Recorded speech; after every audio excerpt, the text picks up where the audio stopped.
YouTube was down. It's your boy Zell back with another banger. If y'all hear some noise, it's construction being done on my house. Don't even pay it no mind. Let's get it. Can Lamont Roach upset Javante Tank Davis? Let's get it. These two guys are set to fight this Saturday, March 1st, I believe. So it should be a very interesting fight. It should be very interesting. And I'm going to be completely honest. Of course, it's possible that Tank gets upset, but it's highly unlikely that he gets. I say a 10 to 15% chance that Tank Davis gets upset by Lamont Roach or Mount Roach upsets Tank Davis. The only way he can upset Tank is by one doing a surprise knockout that none of us expect, or number two, outboxing him enough and lasting 12 rounds without getting knocked out himself. So I mean, it's a tall task. I talked to my brother and we was talking about Tank's skills and how it's hard for anybody to go against Tank. Tank Davis is a hard fight for almost anybody. Pound for pound, he's a hard fight because one, he has skills, he trains the right way, and two, he has abnormal power for his size. So you can't try to walk him down and land free punches because he's gonna make you pay. Tank Davis is a hell of a fighter. Lamont Roach is fighting. He's used to fighting at a smaller weight class. And he's bladed. By bladed, I mean he fights with pretty much both shoulders aligned sideways. Like, I mean, it gives you a better chance to land your jab. A lot of boxers, a lot of guys that like to move and jab, fight real bladed. You'll notice that they'll have their feet turned to the inside and they'll be fighting bladed. Devin Haney fights bladed at times. Shakur fights bladed. A lot of boxers, Muhammad Ali fought bladed. Sugar Ray Leonard fought bladed. A lot of boxers like to fight bladed. Yeah, a lot of boxers like to fight bladed. Um, and it gives you an advantage of being able to land your jab and being harder to hit, but it gives you the disadvantage of your power hand, right? It's hard to generate momentum with your right hand when you're so bladed.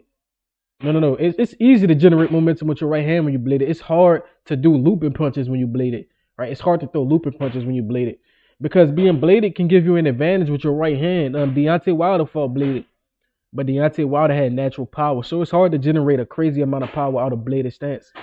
One of Errol Spence's biggest problem against Terrence Crawford was he was very bladed, and he threw hooks out of a bladed stance, which is kind of abnormal. It's funny to me how casuals in boxing would say Errol Spence so fundamental, but he broke like the most basic fundamental rule. You do not throw hooks out of a bladed stance. That's one of the most. That's a plane flying over my house. That shit confused me. But yeah, like I'm saying, one of the most fundamental rules of boxing is you don't throw hooks out of a bladed stance. And Errol Spence did it all the time, and it's easy to see because he throwing a looping hook. He got to turn his hand and his body. It's so telegraphed, which is why Terrence Crawford was able to pick it apart. So Tank Davis is the big favorite.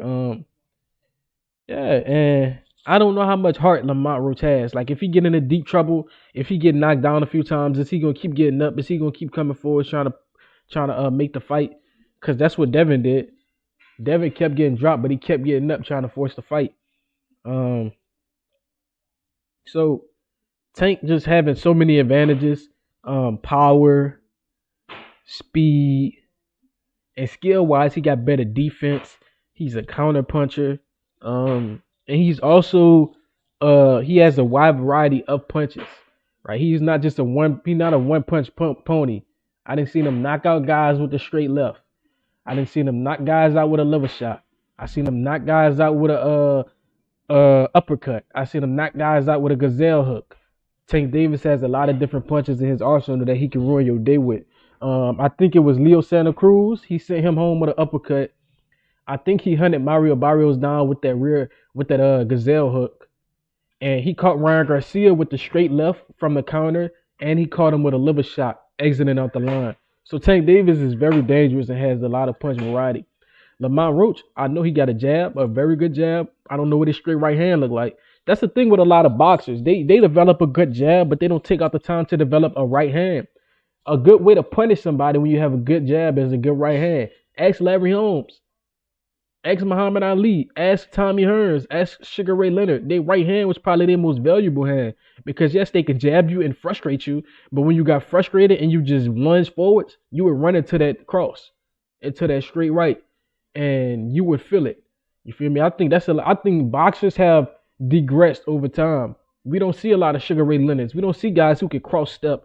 We don't see guys who got a good right hand like Tommy Hearns. We just don't see it. You feel me? We don't see guys who shoe shine, who actually shoe shine in fights and take risk. You know, so Tank having all these advantages, it's just too many tools, bro. Lamont Roach, I don't know if he got the power to keep Tank off. First of all, I don't know if he got the know how to move.